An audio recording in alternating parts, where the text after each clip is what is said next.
Hey folks, it's Maxie here and welcome to another TEW2020 video. You join us for episode number 98 of our AEW save with another edition of Lightning. I've made some small adjustments to the audio that we have here. Whether it comes out any different will remain to be seen. I wasn't too happy with how the last couple of episodes have sounded. I feel like there's a lot of static getting picked up. That's just the way my mic is. I went from a very quiet microphone to a microphone that seems to pick up absolutely everything. So I have to mute my telly, I have to shut the door, I have to do all sorts just to make sure you can't hear everything in the background. So I'm hoping this sounds a wee bit better. I don't think it'll be perfect, and I don't think it ever will. But it shows, for the price, yeah, pretty damn decent microphone for picking stuff up, that's for sure. But anyway, we have Lightning. We are on the road to the event. I'm not going to call it Starfest. I think I was just going to call it AEW Respect. I think what I'm going to go with. I think that's what we're looking at. But we've got 3 weeks to decide. And then we'll have that pay-per-view obviously at the end of the month. So without further ado, this is this week's Lightning. So we're in Rochester, New York, the home of the Dark Order's Sir Brody Lee.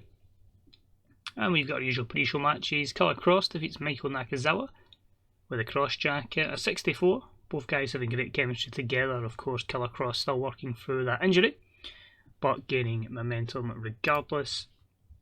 We had Maki Itoy and Yuka Sakazaki defeat Indy Hartwell and Nyla Rose in 8:53, with Sakazaki getting the pinfall over Nyla Rose, and that was a 31. We had Saraya and Lana Austin defeating Allysin Kay and Zoe Lucas in 8:54 when Lana Austin pinned Allysin Kay. That was a 52. I'm wondering how much Saraya can get Lana Austin over. That's going to be interesting over time.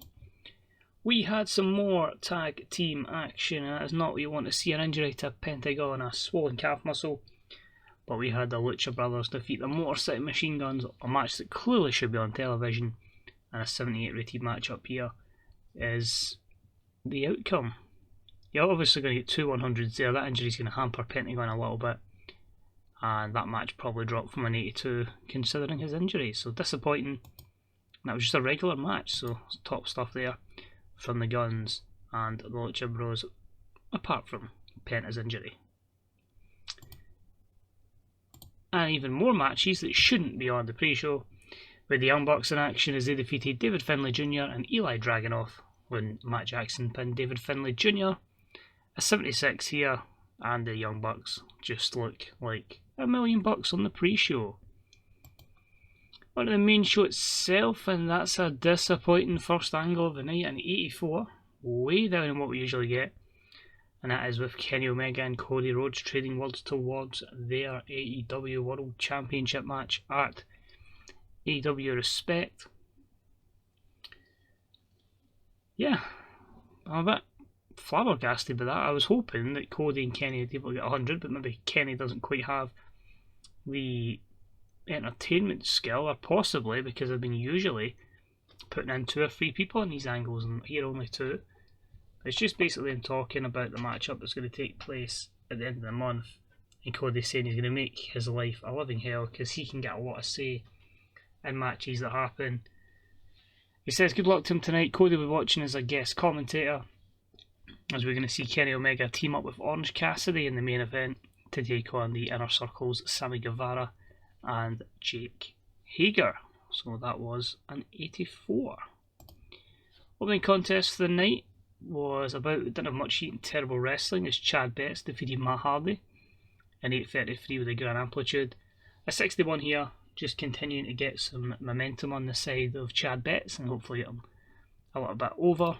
After the matchup, Matt Hardy has a temper tantrum, he just loses it completely, starts freaking out in the ring, so hopefully there's some long term implications to this, but this was a 56 rated angle for Matt Hardy. We had Santana and Ortiz cutting a promo saying there's a lot of folk wanting a championship opportunity. We spoke to TK and we said let's give somebody else a shot. We're born of facing the same old teams. So TK, Tony Khan has made a fatal 4-way matchup of people who have never been AEW Tag Team Champions, with the winner getting that shot at Respect So we should see a new contender emerge, and that's an 83. That match will be later tonight, I believe. We had a good wrestling match with a decent reaction from the crowd as Jon Moxley defeated Axel Dieter Jr. in 5:56 with a Death Rider. This was a 72. There were times when there was a definite lack of psychology, which is a shame. It's only a 6-minute match, but that's what it is. So shows Mox is struggling to carry even squash matches, a well executed squash. But a 72 just makes him look like $1 million. This leads to him getting our best angle of the night, which is an 87 so far, as he questions what La Sombra done, costing him his chance to become AEW World Champion. He says, "You're obviously trying to make your new name in AEW off of me.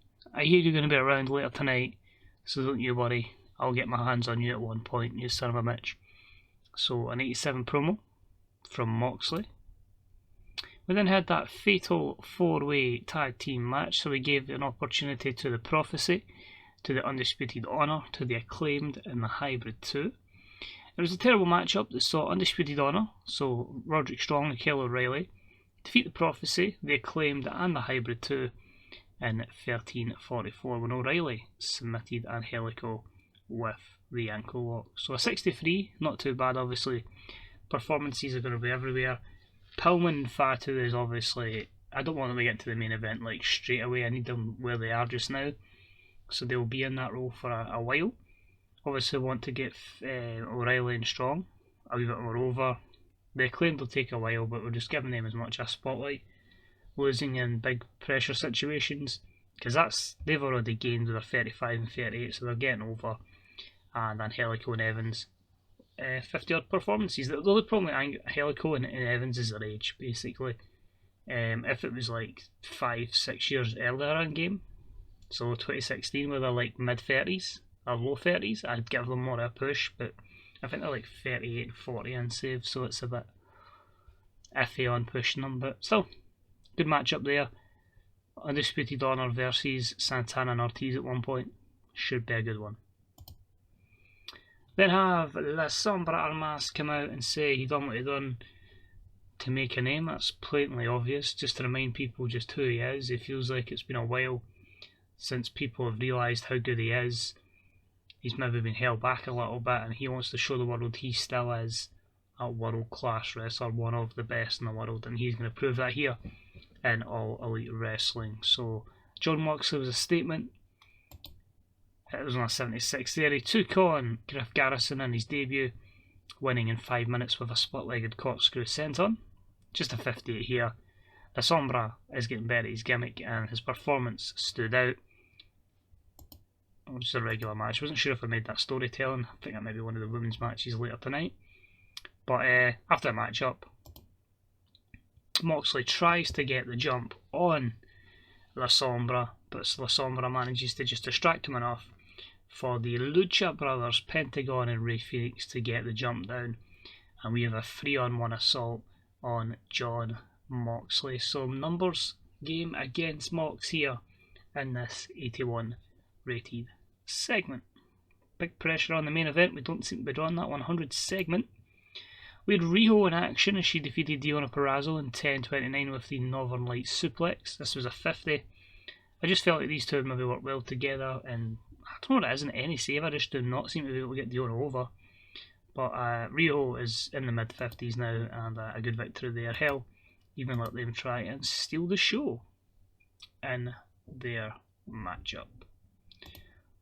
Also, the women's division, we had Hikaru Shida defeat Chelsea Green in 8:52 with the Majo no Ichigeki. Only a 34 here. Both ladies actually had decent performances, but not quite over at the moment. Both are just under 40 over on this, so the crowd still portray them as pre-show workers, and we need to try and change that mindset. So 34. This then leads to the other two members of the Fashion Empire getting into verbals with the two. Riho stayed around, so Riho and Shida squaring up to Mercedes Varnado, the champ of course, and Dr. Britt Baker. Remember, of course, Varnado will defend that championship against both Chris Statlander and Tony Storm down the line. So that's a 49. Sammy Guevara then cuts a promo on Orange Cassidy, again like most heels, claiming it was a complete fluke victory at Revolution, but he's got big Hager in his corner and he's feeling confident he can avenge that loss. So in 83, Sammy Guevara's performance was fantastic. Cody Rhodes doing colour commentary is just a 67. It's weird because that's rated in overness. Yeah, his overness is like 90. So bizarre, but that is what it is. And I wanted Cody just to be continually just getting in the head of Kenny Omega.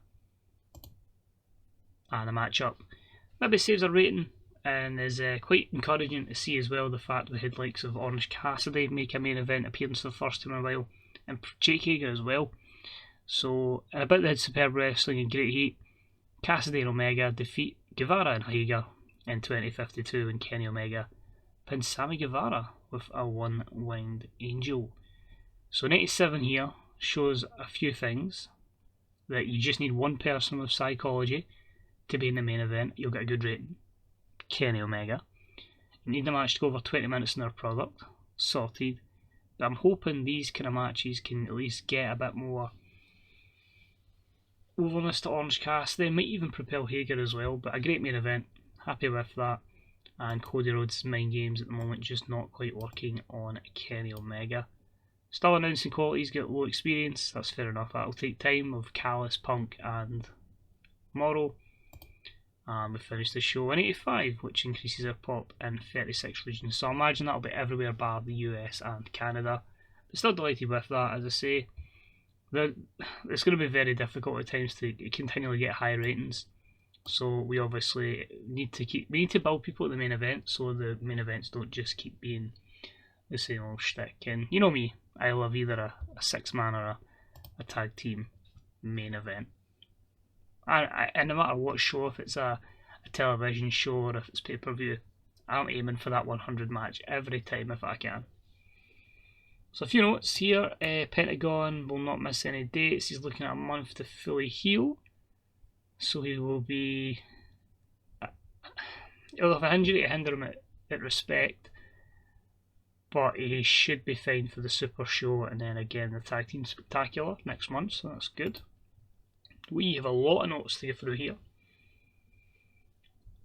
Well, to be fair, a lot of them are for Dynamite, so it's not actually as bad as it seems, because obviously Mercedes came back the day before. NXT UK make an offer to Austin Gunn. We've got relocations for Maya Yukiki even, Lana Austin, David Finlay Jr., Chardonnay as well. And their viewing figures was 3.12. That's our biggest yet. Now that's because we increased our size in, I believe, the British Isles and we definitely done India. So India wasn't going to be a massive gap because it's not big there, but I felt like that was cheapest. That was the one we can get to a higher level. Fair enough, we won't get a high rating there, but we'll get more eyes on that product, which will hopefully make that go up a bit quicker. But still happy with that. You can see their finances is just 4 million because of the 8 million we had to put into that. So you'll see a lot of reds as we try and continually build our media network. If we just quickly go to that.